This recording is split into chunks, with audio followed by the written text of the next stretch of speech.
सिंधड़ी में खबर शामिल क्यों था। फुलहरियूं में दोस्तू शाख के कप से गैर कानूनी अदावतूं कायम करण खिलाफ ऑपरेशन किया वियो है। ऑपरेशन दौरान केतिरियूं अदावतूं ड्राहे पट कई वयूं आहिनि।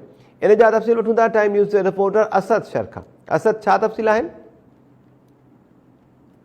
अदालती हुकुम ते एक्सियन मिठड़ाऊ केनाल वसीम सूमरो ऐं असिस्टेंट कमिश्नर नज़ीर मेमन डीएसपी सिंधड़ी की अगवानी में कार्रवाई कई वई, जंहिंमें जेके सभी दुकान ॾाहे पटकाया विया ऐं हद दख़लियूं हटायूं वयूं।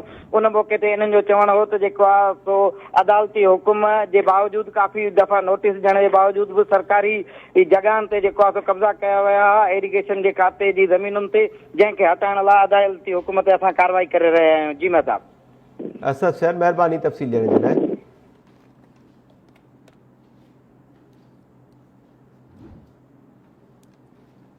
असद शहर वधीक तफ़सील ॾेई रहियो। सिंधड़ीअ जे मुख़्तलिफ़ इलाइक़नि में फुलहरियूं में दोस्तू शाख जे कपर ते गैर कानूनी अदावतूं कायम करण खिलाफ़ ऑपरेशन कयो वियो आहे।